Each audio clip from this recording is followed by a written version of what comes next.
We're back, people. We are back with Two Fingers, your favorite.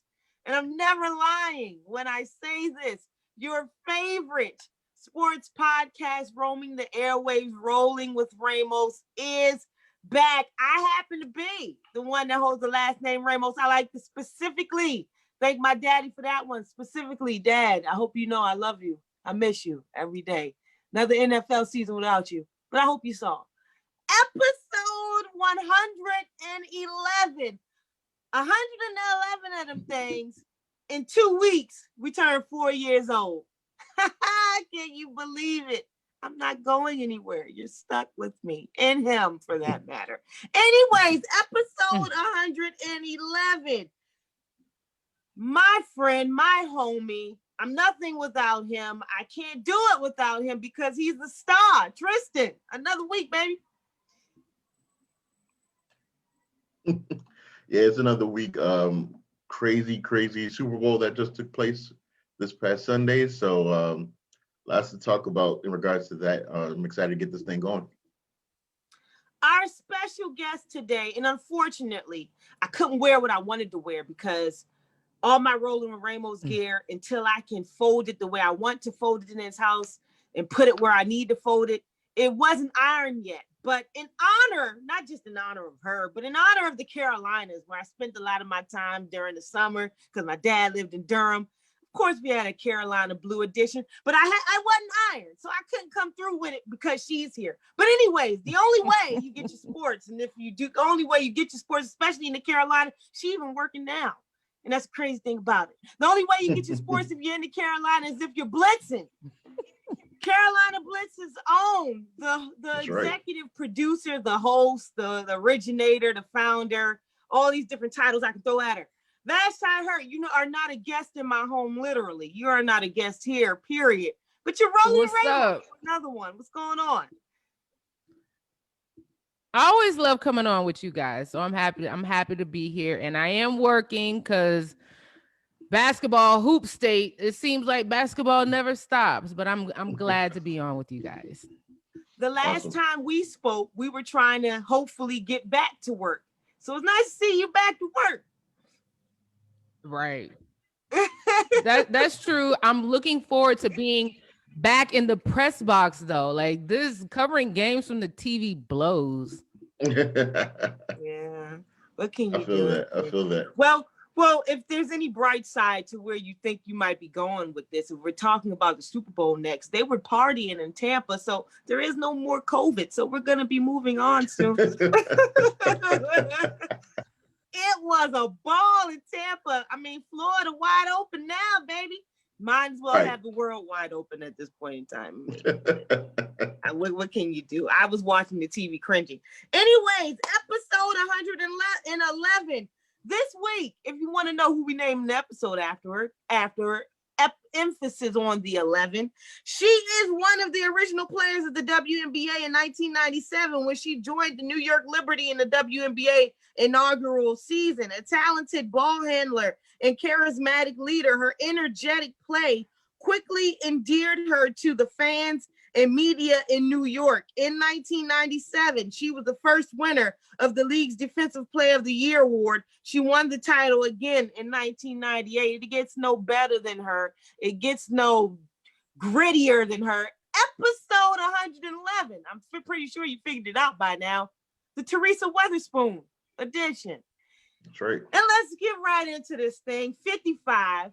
First of all, for all y'all talking about the weekend, I woke up the next day playing weekend songs. I played the whole album. I forgot how awesome he was.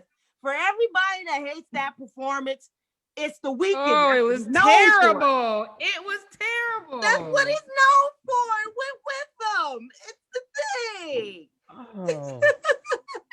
No, see, listen, he is a singer, okay? That's take nothing from him on that. He's not jumping off or nothing. That stage was too big for him and his songs. It was too big. It didn't give what it needed to give for a Super Bowl halftime show. No pyrotechnics. Honestly, no I can't name 3 weekend songs. Really. The only song I know is I can't feel my face when I'm with you. And is that the title of the song? What the hells? Earned it. No. Party Monster. No. The I'm with you. I'm with you, I know Vashti. y'all like Drake because we loving the crew. Because we loving the I'm with crew. you, Vashti. I know y'all I'm with feeling you. that. Was No. that Drake's song? Was that the Weeknd song That or was Drake's song? And he sang the hook. If you're listening to some Meek Mill and you popped in the last album he did, that was great. Listen. Pulling up, he was on the hook. If we giving props for hooks, R.I.P. to Nate Dogg. They not calling Nate Dogg to do any halftime shows. You get no props for being on hooks like that. Was an album, baby. Y'all just not cultured. Maybe he's not the type of person that should be doing a Super Bowl. I mean, as big as he is, as creative as he is, the show was a little weird, but that's him though. So you needed a true blue like showman, a performer for that kind of stage. Last time y'all got I'm not even saying turned the lights off. It's not like his songs are bad.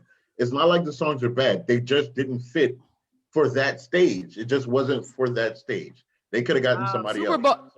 They had to learn their lesson because the jokes were flying on social media about exactly how terrible that the whole thing was bad. It was just all bad. They could have had her. They could have had her.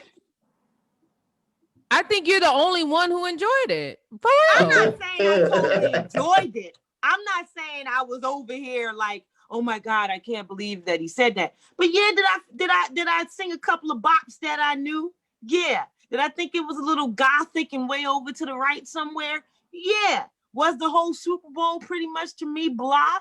Yeah. So let's get into it, shall we? Super Bowl 55. The Tampa Bay Buccaneers 31, the Kansas City Chiefs 9. At some point, I did look at the screen and see 28-9 and thinking, uh-oh, here we go again. But that did not happen. Anyways, Patrick Mahomes, 26 of 49, 270 yards. He did not throw a touchdown. He threw 2 picks. On the ground, 5 attempts, 33 yards. Travis Kelce, who seemed like that was the only person he could throw the ball to. 15 targets, 10 receptions, 133 yards. Tom Brady, 21 of 29, 201 yards, 3 touchdowns. Leonard Fournette, 6 attempts, 89 yards, 1 touchdown.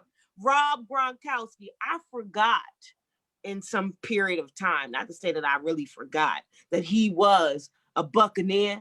I haven't heard his name in a while. The playoffs, I think he spent a lot of time blocking. I don't know where he is, but I slipped and said the Patriots won because he scores 2 in the Super Bowl, and then he has the nerve to spike the ball. Rob Gronkowski, 7 targets, 6 receptions, 67 yards, 2 touchdowns. So much to unpack here, ladies and gentlemen.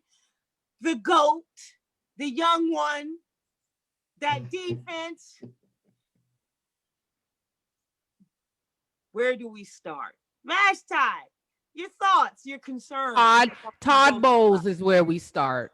Todd Bowles is where we start. Okay. Todd Bowles is the MVP of that game and possibly the MVP of the season. And it's such a testament to Black coaching and Black coaches that Tampa Bay, outside of of course, I didn't want Tom Brady to win anything. I don't want him to win at skee ball at Dave and Buster's. Like, I don't want him to win, period. I don't like the guy. I think he's a cheater. I don't like his personal views. Like, I'm not a Tom Brady fan. Is Tom Brady a winner? Yes. Do I like seeing him win? No. But outside of that, that Tampa Bay defense played to hold one of the most exciting offenses in the NFL to field goals during the Super Bowl. Amazing. And then they didn't even do that. They weren't even blitzing like crazy. It was just solid defense. Todd Bowles. That's all I got to say.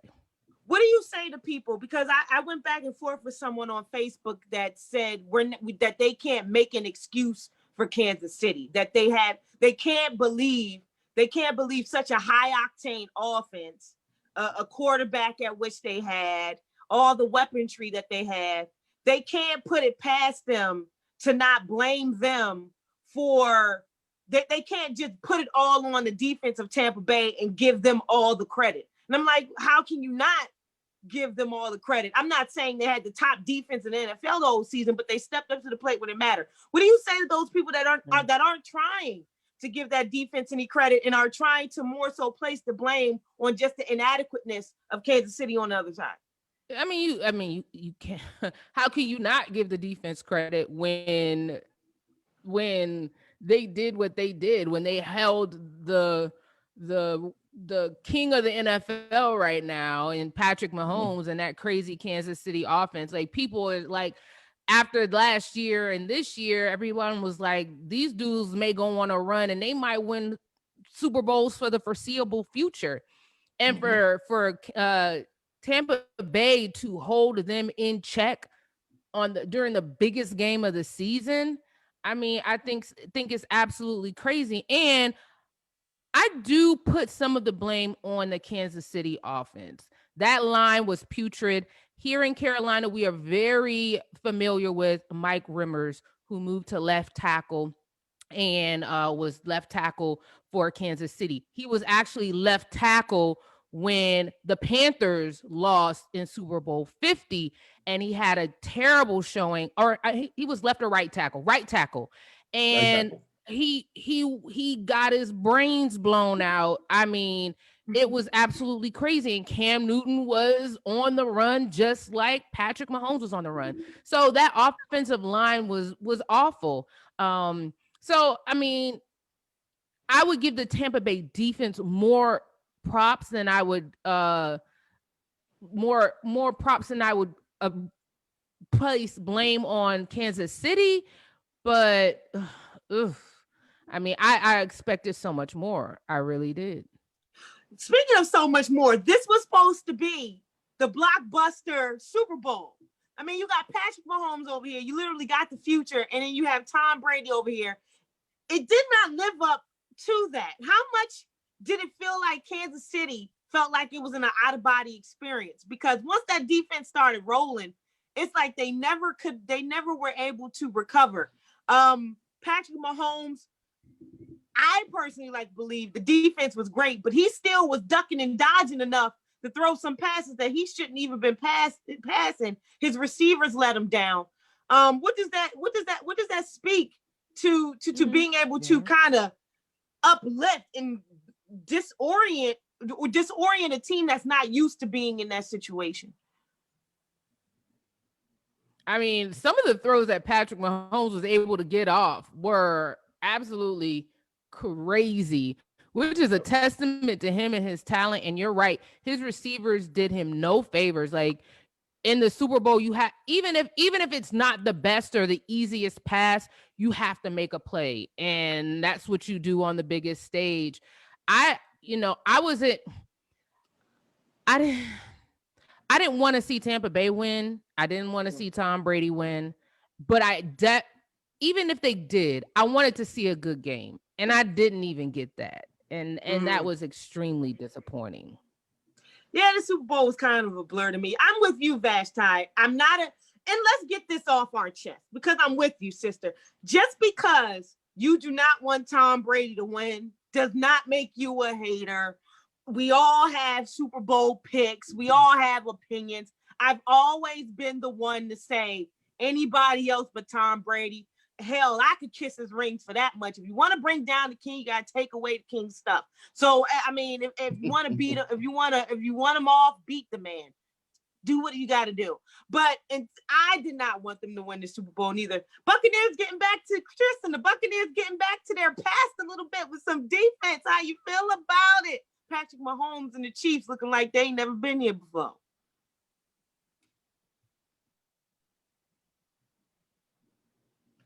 Well, here's the thing. So I'm agreeing with that I really was expecting like an all-time classic game. I really was. And I give full kudos to Todd Bowles. I think you have to put this performance up there with what the Legion of Boom did to Peyton Manning and the Broncos. You got to put it up there with, with Bill Belichick's defense, what they did to the Rams, the greatest show on turf. Tom Brady's first Super Bowl. Put it up there with what the 03 Buccaneers did. Got to put it up there. Playing against the Raiders. There was really no scheme that they were on where they were like, we're just going to out-scheme them. They literally played cover. If you watch it, they played cover 2. Got 2 high safeties, got your corners, and they just relied on Shaq Barrett and JPP and Ndamukong Suh and Vita Vea. They relied on them to go after Patrick Mahomes. And they were like, you literally got to beat us just head on. Like, we're not going for any of the theatrics. We're not falling for the jet sweeps. We're not falling for the deep passes. We're not doing any of that. You literally got to beat us head on. And Kansas City literally just got knocked in the teeth. And it was a thing where all week everybody was talking about the offensive line for Kansas City and how the tackles were out and it was going to be a problem. But I don't think anyone expected it to be that much of a problem. And I think I'm more so shocked because there was no sign of, it just didn't seem like any kind of sign of adjustment that was going to be made in the second half for that. At that point, you got to do some misdirection. You got to have Patrick Mahomes going out on some bootlegs. You got to do something. You got to do something different because your line clearly can't hold up. You can't expect them to just drop back and pass. I'm actually surprised that they abandoned the run as quickly as they did. Things of that nature. It was just really, it was like they got knocked in the teeth and they just didn't know how to recover. And Todd Bowles definitely gets a world of credit, more so than what he's been given so far for that performance that he put together and that entire defense. It really reminded me of like the 07 Giants beating the Patriots. And even though Eli Manning was the Super Bowl MVP, you really should have just given the MVP to the entire defensive unit. That's how masterful that performance was by that defense. And and kudos to Tom Brady. He did what he was supposed to do. He controlled the pace of the game. He made efficient throws when they needed to be made. But that whole offense was balanced. I mean, Leonard Fournette, what they call playoff Lenny, Super Bowl Lenny, he went off. Rojo was a man amongst boys out there. So the run game was even. It was a total team effort. And I understand that it's highlighted by Tom Brady overall, but it was truly the defense that were the MVP. Todd Bowles absolutely was the MVP of that Super Bowl. I would like to congratulate somebody because they deserve an honorable mention because I feel like I feel bamboozled because I feel like I could win a Super Bowl ring if this guy can do this. Shout out to LaShawn McCoy for doing absolutely nothing and winning 2 Super Bowls. 2 chips back to back. Shout outs to Shady. Shady. Woo-hoo-hoo. Get yours, man. Show up and just stand next to him and win a ring just like that. The overall joke is that Todd Bowles wasn't able to sleep this whole time of whatever he was able to conjure up and do for this defense. Right. How important is it, Vashti, that although Tristan made an interesting point, although the overall backdrop and the narrative of what everybody wants to control is that this is about Tom, this is about number 7, this is about the GOAT, this is about the conversation of who gets to go. And particularly, if we're talking about this GOAT conversation, what do you do in GOAT conversations when you have Serena Williams and Michael Phelps in it? Because they had no team behind them. They did everything by themselves. But anyways, that whole conversation of the GOAT and who over Michael Jordan, this and that, that's the storyline everybody wanted. But how important is it to see that regardless of that storyline, a lot of people are bringing it back and reeling it back in to Todd Bowles and that defense, most specifically our culture, but in particular, when you have real people and real people that know sports, it's not about Tom. The narrative is being changed back to Todd Bowles. He's getting the respect he deserves. How important is that? It's very important, especially given the NFL's current climate where Black coaches, as successful as they are, still aren't getting just interviews, like, let alone positions. So I think it is very important, and it's a duty our duty as Black people in this industry to make sure that we refocus the conversation where it needs to be and give props where they should where they're deserved. Because if you let mainstream media tell it, they're going to focus on Tom Brady. That's their guy. That's the guy, that's who gets clicks. Todd Bowles isn't going to get clicks. So we have to talk about Todd Bowles. We have to make sure we give him his flowers. And we also have to make sure that we shine on the fact that, in this space that we're in, as far as the NFL, they have dropped the ball when it comes to Black coaching within that arena. And we have to make sure that conversation is had and we refocus things so people know, like there are Black coaches out here doing it. And you might want to give the props to Tom Brady, but let's refocus this conversation where it should be, or at least let's shine a light on this, because not only does he deserve the props, but it also gives it gives proof to an issue that the NFL continues to have. A lot of rumblings about the fact that Eric Bieniemy is not what everybody thinks he is, because that Kansas City offense wasn't able to do anything. What do you say to that? I thought he didn't call the plays anyway, right? That's what some mainstream media people are saying. He didn't call the plays. He basically just a thoroughfare. Like, he just says, oh, this is what the play is. He has absolutely nothing to do with Patrick Mahomes' success. And Andy Reid does everything. But now when they lose a Super Bowl, see, I told you so. Like, really? Whatever. Yeah. What do you guys, and Tristan, I want you to piggyback on this whole conversation. What do you say to this scheme of everybody's figured out what to do against these running quarterbacks? If there's anything, what I was looking at that game, it brought me back to the regular season. And I don't know, and I think it was Pittsburgh that played the Ravens. And that whole, I'm gonna bring everybody from the outside, I'm gonna block his outside, I'm gonna block the corners, I'm gonna put 2 safeties in the back, and I'm gonna make you have to make a play and throw to your receivers. It looked very a la that. Are their teams letting them down when it comes to you? I mean, you rely on their legs so much. How much do you not plan to not rely on their legs? Is it time for teams with quarterbacks like this to also plan ahead to say, if he can't do what he normally does, we have to give him another way to win, because ultimately we're letting them down? Well, understand with Patrick Mahomes, it's a different anomaly. So he wants to sit back there and throw first. The legs is like a luxury. I think sometimes even watching him, I think there are moments where defenses forget how mobile he actually is. And then he kind of skirts out and he gives you like 12, 15 yards. And you're like, oh man, I forgot he could run too. Like he desires to throw.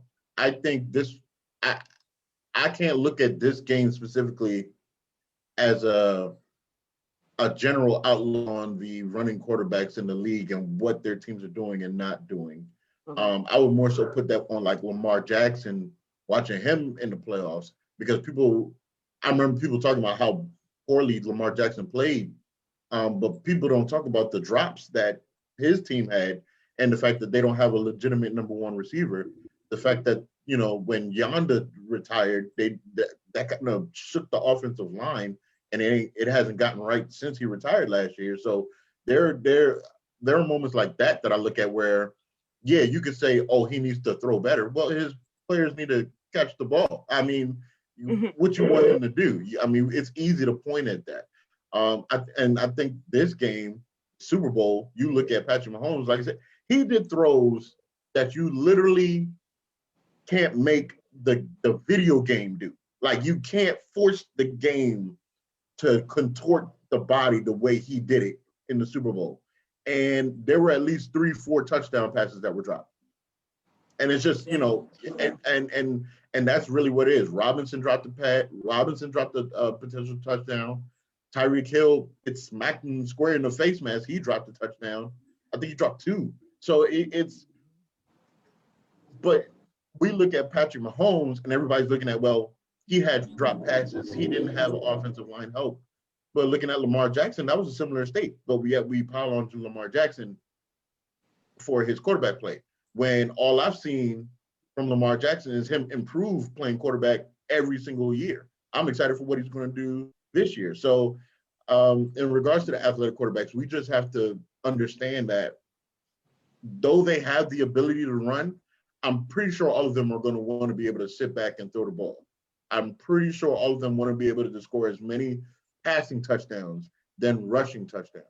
But they're going to use everything they got if you limit them, if you limit the talent around them, i.e. Lamar Jackson needing to have a true number 1 receiver, having to have a better offensive line. I think the Super Bowl result would have been different had Patrick Mahomes had an offensive line. People, we got to remember, Eric Fisher got hurt, broke his ankle in the NFC Championship. So I mean, and then the other tackle, I forgot his name. Forgive me for that. The other lineman that opted out earlier this season to be a full-time doctor because of all the COVID situations. People forgot about him. He was an intricate part of them winning last year. So you need pieces around them. We could talk about how great these guys are, but they're only as great as what the team is around them. And if they don't do their part, Travis Kelce dropped key third down catches in the Super Bowl. If the players that you rely on make the plays, don't make the plays, you're not going to win. You have anything to say to that, Vashti?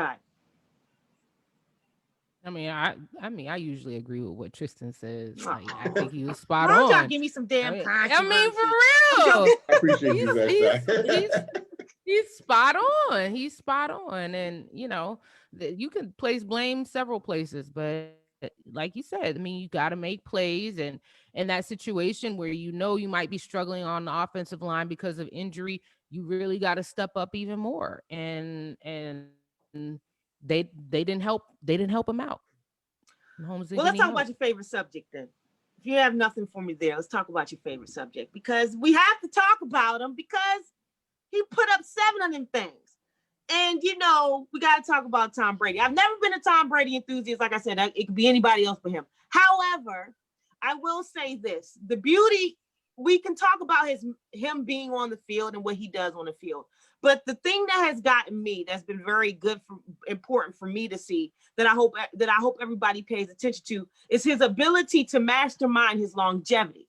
When I saw his son run on the field and hug him, his son has never seen losing. Every time he turns around, it's confetti flying, and he going to his family's going to some type of Super Bowl, some type of celebration with his father. And that's an attest to the fact that his father has been able to construct his longevity. He knew if he stayed behind in the AFC, the Patrick Mahomes of the world, the Lamar Jackson of the world, he would wilt away in Foxborough and would not have a chance. He went to the NFC. Look what he was able to find, a team that had potential. Hell, he made defense better. Last time I checked, that defense was 7-9 too last year now, wasn't it? They even made that defense better. He goes and he changed the paradigms in 2 different divisions. Look what he was able to do with the Buccaneers. I mean, guts for guts, glory for glory. We have to respect that. Where do you stand with that? I'm with it, but come on now. I respect it. But we have to understand, like, Tom Brady literally handpicked a team with a bunch of weapons and said, all right, I'm just going to insert myself into this. I know what my skill set is, and I know what my limitations are. So he's not a dumb guy. He knows what his strengths, he knows the limitations. He studied Tampa Bay, right? He studied Tampa Bay, I'm sure, and said, okay, I'm going to return. I'm going to leave New England. This is where I want to go. They have a potent offense with a bunch of good receivers. I like Arians. They're in an NFC South where it's a division that's winnable, right? You don't have to go up against, let's say, Russell Wilson all the time. So he handpicked everything and he picked it perfectly. So I give him props for that. I give him props for placing himself in a good situation that would allow him to win his 7th Super Bowl. I mean, that's where the props end. That's as politically correct as she can give it to us. Tristan. Super politically correct. So, okay. It was no theatrics about nothing she just said. That's as politically as correct as she can put it. I'm going to give a little more love to Tom Brady. Okay. I'm gonna give a little more love to this. And you know why? I feel you. Believe me when I say I feel you. I do. But here's the thing. Here's the thing. If I was Tom Brady, I'd have done the same thing. If I had the chance to look at the NFL landscape and I said, what team do I want to go play for? What team's going to give me the best chance to get a championship outside of Bill Belichick? Let me look at Tampa. It's warm. It's warm down there. I got Mike Evans. He got a buddy. He already got a buddy down there. You know, I got Mike Evans down there. I got Chris Godwin down there. I got OJ Howard, Cameron Brate. They got a run game. Offensive line's decent. Okay, now I'm gonna go down there and you're basically gonna give me full autonomy of this roster so I could bring Antonio Brown. I could talk to Gronk and convince him to come out of retirement. Oh, okay. Okay, now this looks correct. And they have a defense that was ranked in the top 10 last year. And so now I have a top 10 defense, a top 10 defense that I haven't had in about 5 years. Okay. I'm gonna take a look at that. The reason why I'm gonna give Tom Brady more credit about this championship is because it's not necessarily the skill of Tom Brady. So it's not the throw for throw. It's not like he's athletically just superior, so he's going to go everywhere. But the mere presence and aura of Tom Brady changed the entire outlook of that franchise and those players. Because you got to think about it. Like from the moment, the person I look at the most as the example is Mike Evans. Everyone knows Mike Evans is the franchise guy for the Buccaneers. As far as the most consistent, as far as going to Pro Bowls, being an All-Pro, it's Mike Evans. He had never experienced anything like this in his entire career. He had to deal with Jameis Winston. He had to deal with Josh Freeman. He had to deal with Mike Glennon at quarterback. Like, he was getting the Calvin Johnson and DeAndre Hopkins treatment when it came to his quarterback. And now you bring a 6-time champion quarterback to this roster, and Tom Brady's championship pedigree basically stating, I don't accept anything else than a trip to the Super Bowl. I don't expect anything else but a chance to hoist the Lombardi. And you guys are talented enough to get there. So understand, like, it was the presence of Tom Brady. It was the fact that they know that this guy, anything he was going to say in regards to being successful was the gospel, because they're like, he's done it 6 times out of 9 at that point. Even in the NFC Championship game, Levante David was talking about somebody was crying on the sideline because they won the NFC Championship and they were going to Super Bowl. And Tom Brady went up to them and was like, what you crying for? We're not done yet. Like, that's his mentality of championship. Every season for him is championship or bust. There is no, let's make it to the playoffs. Let's win the division. No, it's championship or nothing. And so he brought that energy. He brought that mentality to Tampa Bay. So for that, for me, I'm going to give him that credit in that regard, because I don't know too many players that can swing a pendulum for the franchise like that, unless you're like the LeBron James or the Tom Brady's of the world, that you go into a franchise and everyone around you is like, that guy's did it. I'm going to roll with that guy. I'm going to maximize everything that I got to make sure he can lead me to the promised land.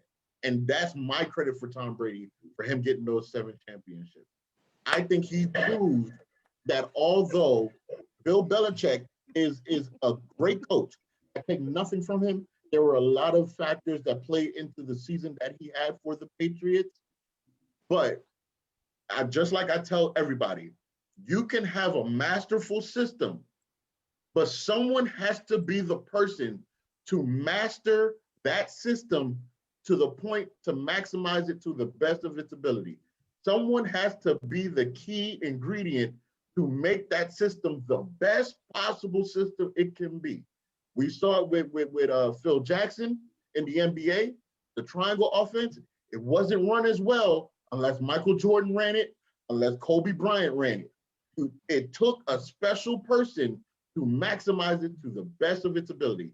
And in this case, Tom Brady was that special person for New England, and he's proven to be that special person for Tampa Bay. It's crazy how the world is so split on this, because on one end, like, I'm listening, I'm like, yeah, give him his credit. I'm with you.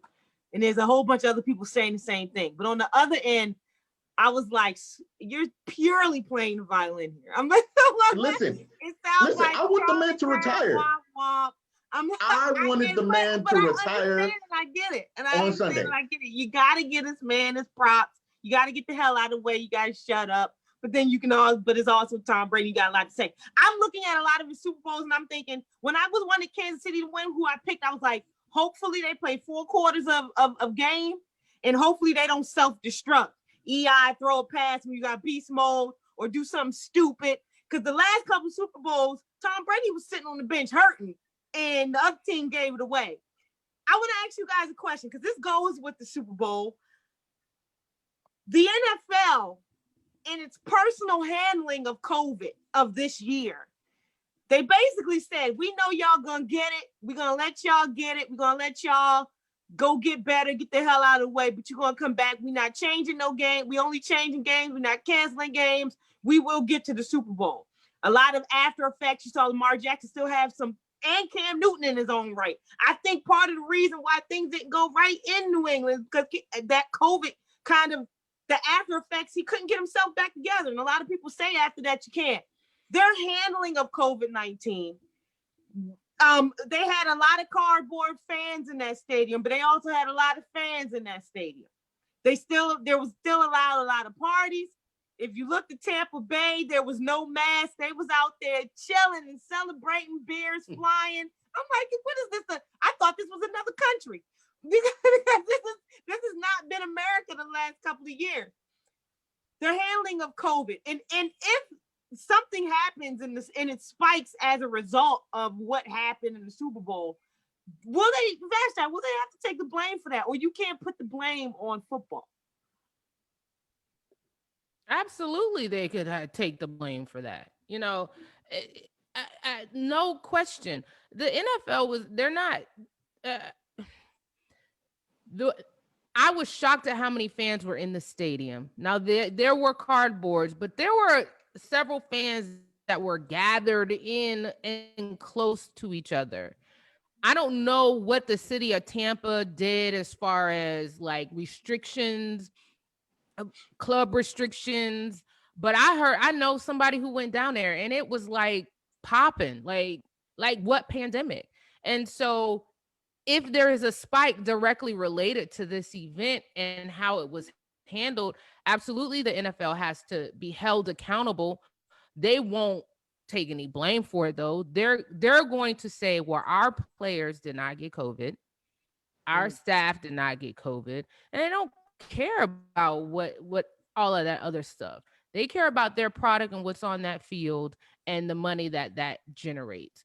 They don't care about a pandemic. If they cared about a pandemic, there would have been more questions heading into this season about whether it should be played, period. So with this country finally trending in the right direction when it comes to this virus, and to have that event like that, and then even in addition, the NFL, who to me was always seemed to be very conscious with things with this happening going forward and having an NBA All-Star game. Like, it's just socially irresponsible. Should the NFL be blamed for it? Yes. Will there be consequences? No. Will they accept blame? No. I just hope that there is no spike as a result. But if it is, I wouldn't be surprised.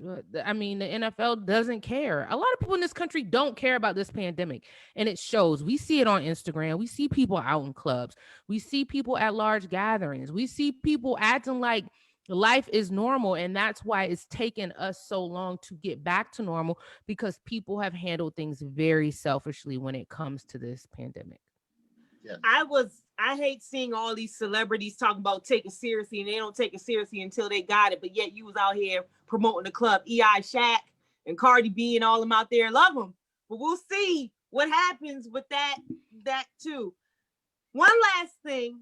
This is Black History Month, so we got to talk about it. I know y'all saw the commercial and the initiative and Black Lives Matter in the NFL and blah whoop-de-whoop-de-doo. And yet we can still talk about Colin Kaepernick. How did y'all feel about that commercial? Because I watched it and was like, man, if I could put up the right finger on this family show, I would have done it. How did y'all feel about that commercial and their initiative to promoting Black Lives Matter and Black history? For me, I kind of laughed at it. Because it was like you kind of did it where it was like if you when you were a kid and you had an argument with another kid and your parent made you apologize, but you really ain't want to apologize, but you had no choice or else you were going to get in worse trouble. Like, that's how I felt what the NFL did. It was like, I don't want to do this, but I know we got to because the backlash is going to be worse if I don't. So I'm going to do this. Like, I was one of the ones that always said that Colin Kaepernick wasn't as terrible as they made him to be. They really, if you really look at what he did in his last season, when he took over for Blaine Gabbert, his stats warranted him to at least get another look. If Cam Newton was, and I love Cam Newton, but if Cam Newton was able to was allotted a chance to play with New England this year, Colin Kaepernick should have been given a chance to play, because he looked better in his last year than what Cam did in his last year in Carolina. And everybody's like, no, he lost a bit of his step. He did this, he did that. He coming off of injury, he had to regain his strength. He lost so much weight, had to gain that back. There were so many things going on with Cap, and I felt like he should have gotten a look. But because of the stance that he took in regards of kneeling for the anthem, they basically sabotaged his football acumen to buffer the fact that they just didn't want him in the league doing what he was doing. And I feel like that is the thing where we're so far removed now. I couldn't even imagine him getting a chance to get on a roster. I just feel like we're just so more far removed from that. And I feel like forever that will be the scathing thing. Anytime the NFL does anything about Black Lives Matter, no matter what, that is going to be the scathing image for the NFL, was the fact that Colin Kaepernick never got a fair shake to get back in the league. And what's also sitting on top of it is the fact that you have these coaches that got hired to be head coaches over the Eric Bieniemys of the world, over the Byron Leftwiches of the world, that didn't even barely got interviews. And they try to do with Eric Bieniemy, talking about he had bad interviews. But look at these guys in these press conferences. The Eagles coach, I don't know what I was looking at watching him. I had no idea what I was looking at. But you mean to tell me he had a better interview than Eric Bieniemy? Come on now. So those things, no matter what they do, they can color it. They can gloss over, put rose-colored glasses over our eyes. The whole thing with having her sing "America the Beautiful," having Jasmine Sullivan. I love both of them, by the way, and it was amazing having Amanda do her spoken word before the game started. They just tossed Black Lives Matter, Black Lives Matter, Black Lives Matter. But we're still going to pay attention to the fact that you deal with these Black coordinators and these Black coaches the way that you do, and we're still going to pay attention to the fact that you took a football career away from somebody for them, well, not standing in this case, but kneeling for what they believed in. That's forever going to be a scar on the NFL, and they might as well just deal with it, because I don't think anything they can do is going to shift that. It's just not. Are you adding, Vashti, or can we move on? Oh, yeah. I mean, the NFL doesn't really care about Black Lives Matter. But the NFL is made up of what, 70% Black players? 72%. Right? So you have to, how many? 72%. 72? Yeah, 72% Black players who are now becoming more empowered because of everything and because of the current climate, and they know that. So they're trying to kind of appease Black players, maybe Black fans a little bit, but more so they're Black players, because without them, there is no league. And so they do that by, throwing little nuggets, throwing little things at them, at us, saying that they care about Black lives when they really don't.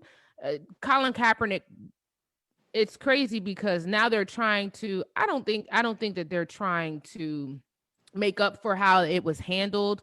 I do think that they're trying to cater to the times.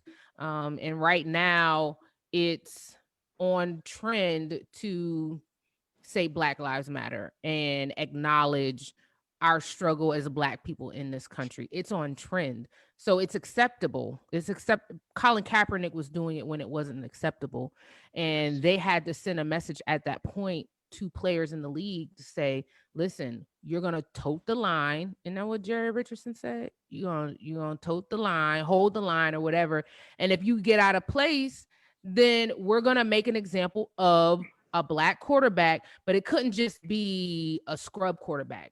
It had to be a quarterback like Colin Kaepernick, who everyone knew was talented enough to have a job. And so, the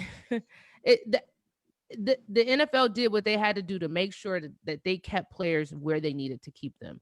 Right now, what they're doing with the poems and the Black folk and the Black Lives Matter and the commercials and stuff, right now they're just getting on with what the times bring.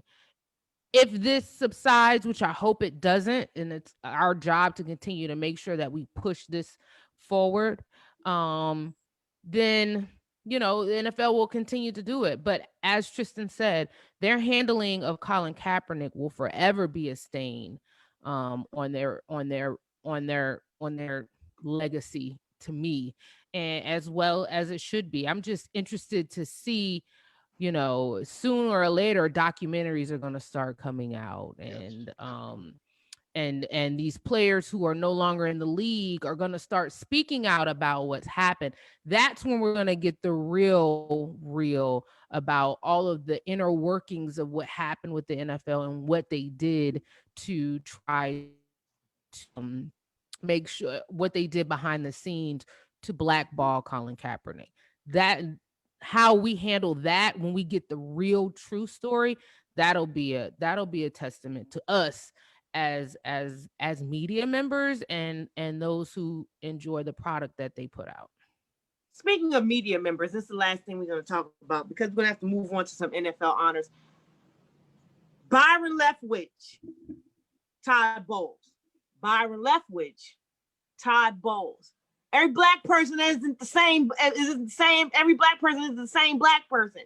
And the fact that you have a white man that cannot distinguish the difference, that's supposed to be a professional, I know you're not living under a rock. I know you've been researching the Super Bowl. I know you cover the NFL. You must cover sports. Todd Bowles was and I agree with Michael Smith. I know, like, you talking about the wrong guy, but I'm not gonna let you totally have it, because I gotta keep, and it sucks that as Black people, and I found this specifically as Black women, we're supposed to keep our cool because we don't want to be the angry Black woman or the angry Black man. But how dare you? I want to take this table and shove it down your throat, but I gotta keep my cool. But you got my name wrong and called me a whole nother person. God forbid that was a Black journalist. God forbid that was a female Black journalist. because we only get one shot. Because they pushed that under the rug. It was kind of laughed off, but we only get one shot to make it count. We always got to shoot for perfection. That's absurd. That was totally absurd. Yeah. It's absurd, but to me, it's not surprising. It's not surprising. Yeah. It just sucks. But you know, as I leave the stage, because girl, you're perfect. You know, it's perfect. I was bopping. That's the weekend. All right, anyway. That's the weekend. You don't know that song? That comes from what's that movie? 28 Shades of Grey. Okay. 30 Shades of Grey, what the hell it is? Okay. I know that song. That might be the only song that I like of his. Y'all know the song. Anyways, NFL honors. I'm not gonna take this blasphemy. While guiding the Packers to a 13-3 record with no help, Rodgers became the third player in NFL history to lead the league in passing touchdowns, 48, while throwing the fewest interceptions, 5, according to Elias Sports Bureau research. Joining Tom Brady in 2010 and Johnny Unitas in 1958, Rodgers set a career high with an 84.4 total QBR, the third highest mark in a single season since ESPN began using the metric 15 years ago. Green Bay Packers quarterback Aaron Rodgers became just the sixth player to be named the NFL's MVP at least 3 times, taking the award as a runaway winner at Saturday's NFL Honor Show. He received 44 out of 50 votes. Other nominations and wins: Derrick Henry, Tennessee Titans running back. He wins Offensive Player of the Year.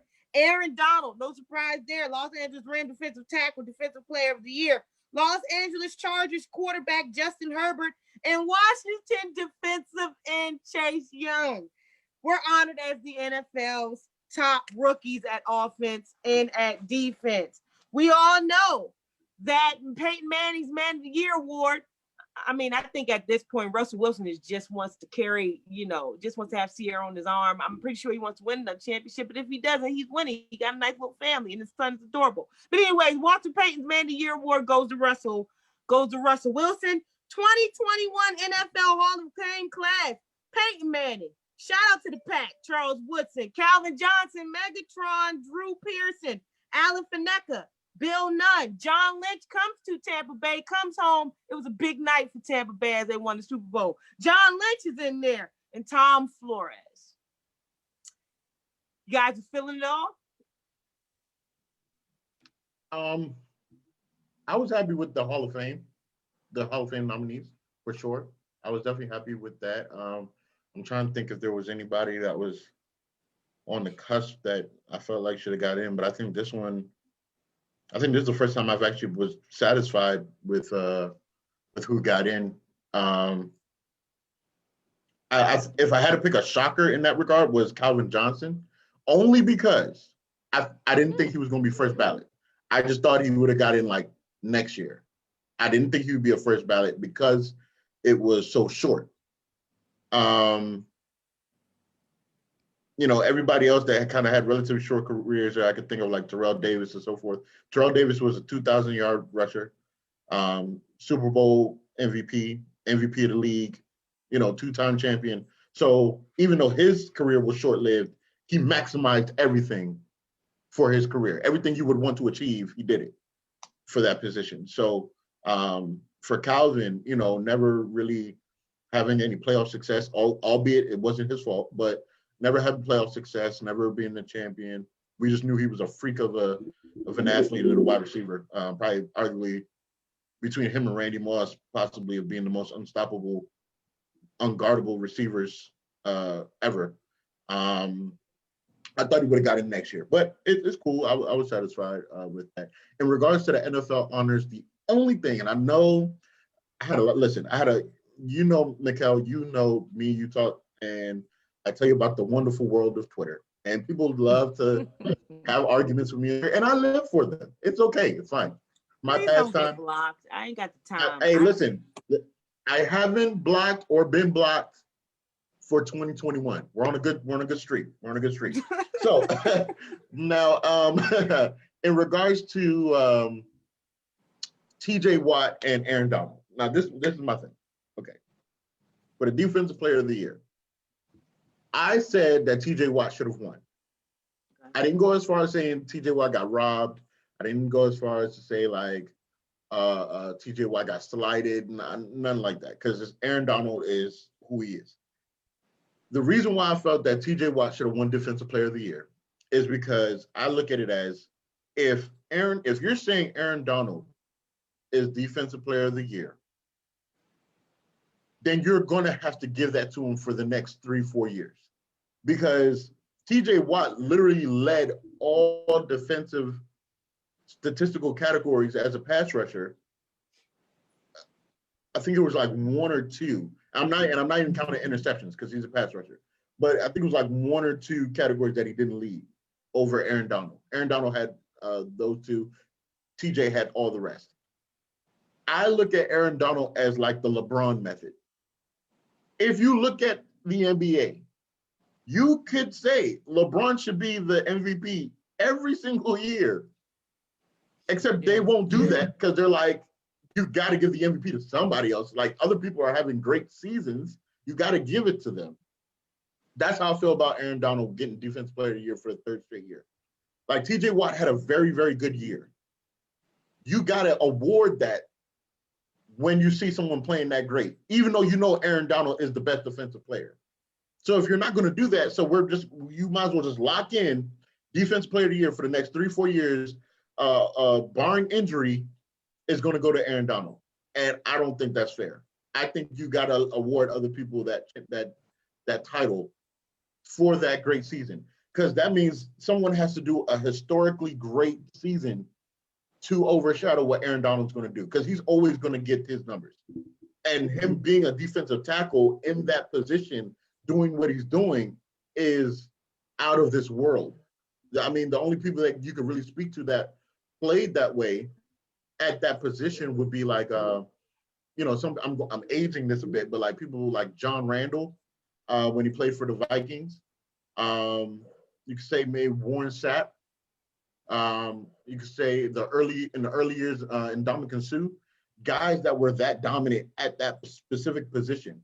But the thing about Aaron Donald is that he gets the sacks as if he's an edge rusher. And he's playing the 3 technique in the inside, where he's constantly getting double team and triple team. That's going to happen every year, and he's going to dominate every year. So I can't look at him and say, okay, well, he's going to get Defensive Player of the Year because he had such a great season. Well, what about this guy that had a great season as well? We're just going to keep giving it to Aaron Donald because of how statistically difficult it is for what he's doing. That was my only gripe in regards to that. And people thought I was being a hater, but I'm like, no, I love Aaron Donald. I just feel like we might as well say for the next 3, 4, 5 years, barring injury, Aaron Donald's going to be Defensive Player of the Year, if this is what we're going to do. Last time, did they get it right? Tristan makes a very good point with that. The one honor that I knew was going to happen, but I thought that a player got overshadowed, is Defensive Rookie of the Year. Yes, Mikkel, I'm going there.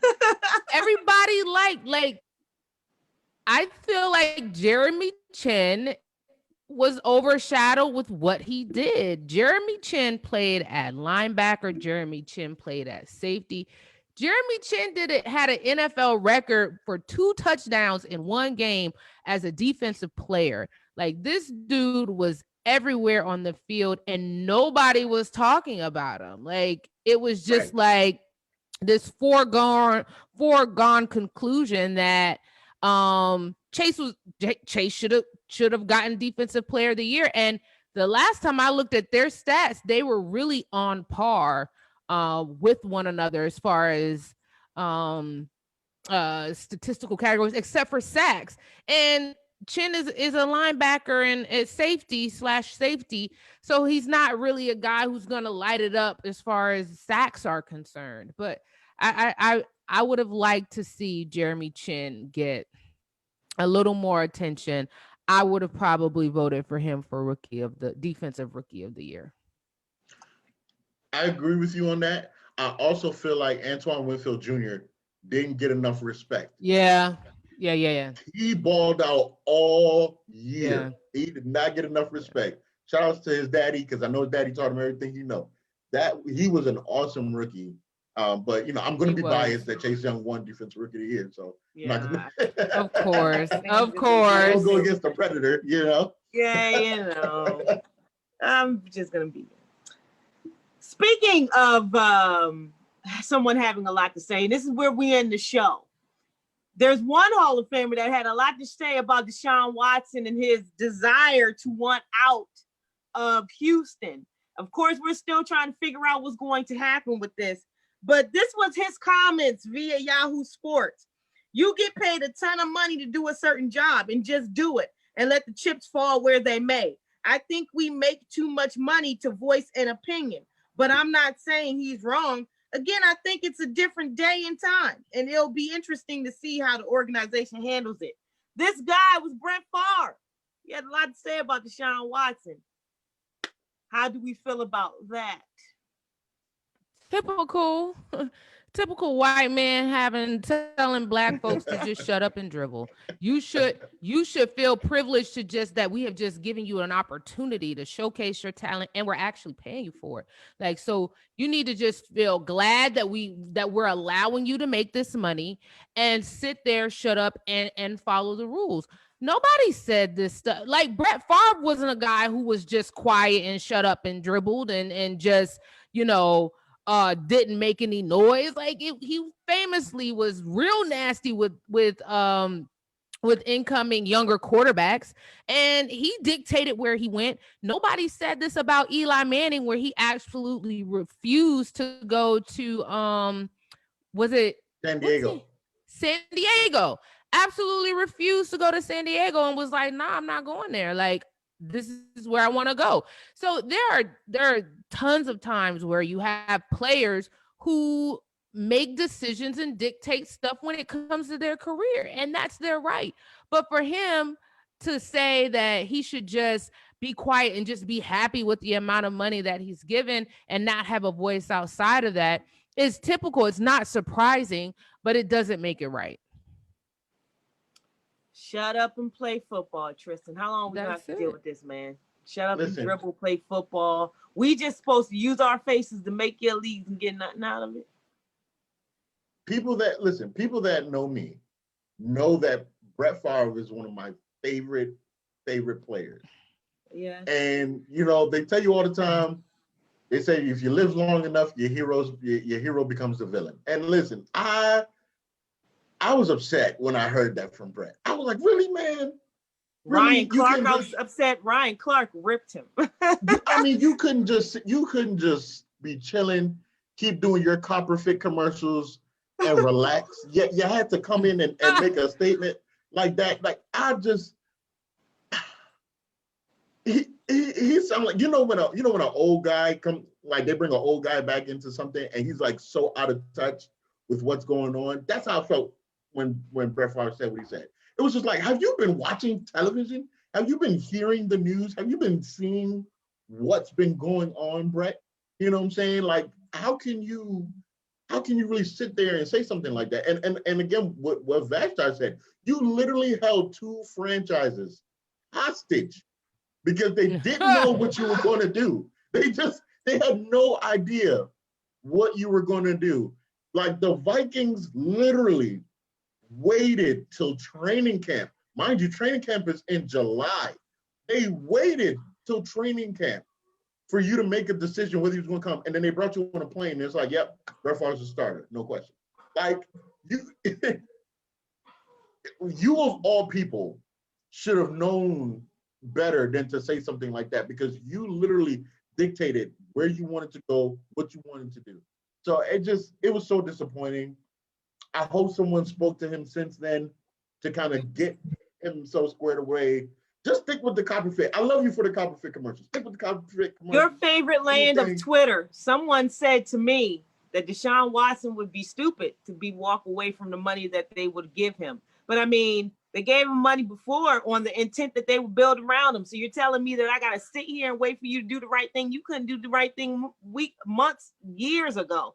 But the difference between old guys coming in and coming out and making a statement about the difference of the league. We got Brett Favre saying what he's saying. And then Kevin Garnett came out with some comments earlier in the week. But he said, I don't think I could have played in this league now. I don't think guys in this league could have played in our league. I mean, at some point, he leveled the playing field of respect to saying that the league has changed. Let's stop knocking each other of how indifferent it is. I couldn't play in this league now. Neither could the people playing in this league play in my league now. It's two totally different things. Well, what's happening now is that the current generation of players are now, they're taking the NBA approach. They're like, okay, look, listen, I'm gonna give you 4 or 5 years of me. I'm gonna give you about 4 or 5 years. And if you don't get this thing together, I'm out. I don't care what you're saying. I don't care what you're doing. You 4 or 5 years, if you don't figure this out, I'm out of here. I ain't trying to do it. Y'all saw what happened today. Russell Wilson talking about he tired of getting hit. He over here threatening the Seahawks. He's like, I'm not about to waste my years on you guys. So the NFL better watch out. That hey, it's coming. It's coming. These guys are going to start dictating where they want to go more often. Trust me. Last time, black athletes are saying where they want to go, and Matt Stafford, the likes of Matt Stafford and everybody else is suffering for loyalty points and getting beat up behind their offensive line. Cam suffered from loyalty also, and so to me, there's the NFL can be so grimy and dirty. I don't think that teams are loyal to players and players should not be loyal to teams. And I'm glad that guys are taking control of their careers and saying, look, this is the level that I'm at. If I don't see the organization trying to meet me at that level or make sure that I can maximize my talent with you guys, then I just send me somewhere else. And if that doesn't encourage franchises to say, look, if we draft talent, we need to make sure that we put those players in the right position to win. Otherwise, they're going to say, yo, I don't even want to be here anymore. And they would be justified in saying that. And old fogies like Brett Favre, who are just basically saying what's on. Like, I think Tristan, I think that Brett Favre is very aware of the times. I don't think he cares about the times. I think that he said exactly what he believes. Like, this is a privilege. Not that these guys have worked their butts off their entire lives in order to reach where they're at. It's still to them a privilege that these young Black men have been given an opportunity to play football and make a lot of money from it. Now, for themselves, we work hard for this, but for the Black guys, they're not afforded that same type of courtesy, I guess, when it comes to that. Brett Favre knew exactly what he was saying. He said how he felt. He said that Deshaun should just be quiet and do what he wants to do what he's told and stay in his place. It's really very similar to what they did with Colin Kaepernick. Stay in your place. Be happy that we've allowed you to play this game and get paid for it, and don't make any trouble for us. So I think Brett Favre is very aware of what he said. But I'm glad that NFL players now are starting to realize their power. It's been a long time coming.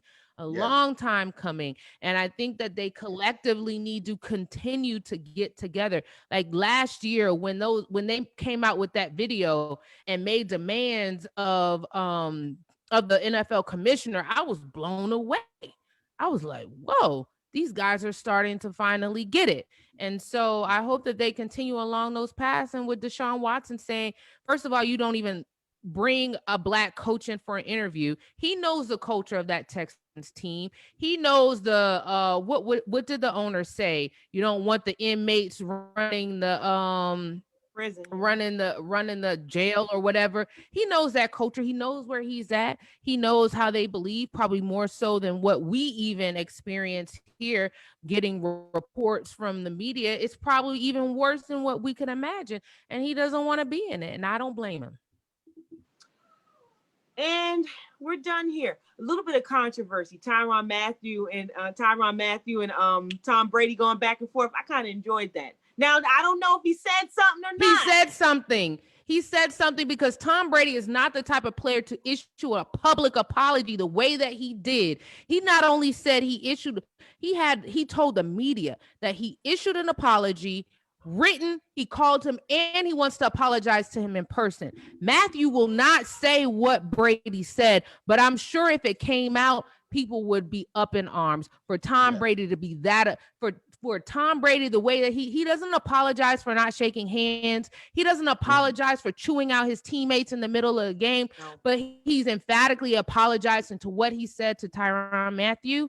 It was bad.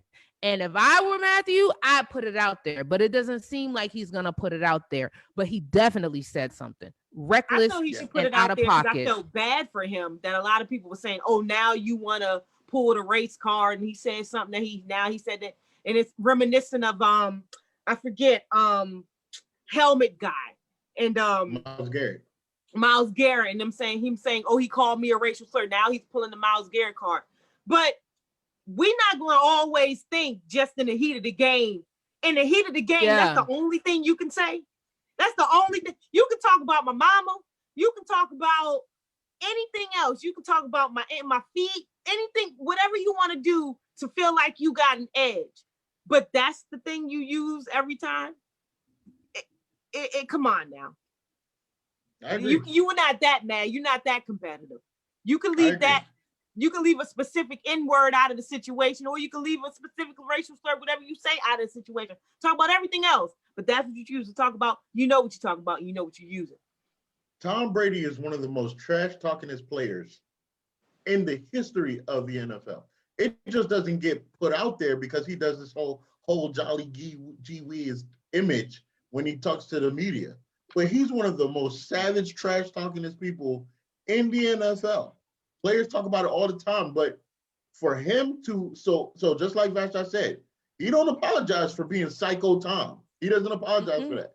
So for him to make an apology to Tyrann Mathieu, the same night that you just won the 7th ring, you should be celebrating, you should be doing, your conscience said, I need to send an apology.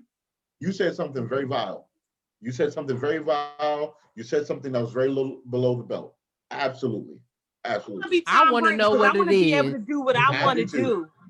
I want to be able to do what I want to do, and nobody ever says anything about it. I want to have a Trump hat in my locker room, and nobody asks me about my political views. I want to be able to do that. Everybody's afraid to ask me about my political views. Make Tom America Brady's great the hat golden boy in my locker. They'll protect Tom Brady at all costs. They'll protect Tom Brady at all costs until he retires. Get him out of here. I'm joking. Episode 101 is in the books. Vashti, you got some work to do down there. It's popping in North Carolina. I still wish I can visit you. We'll talk about this in 2, 3, 4 years.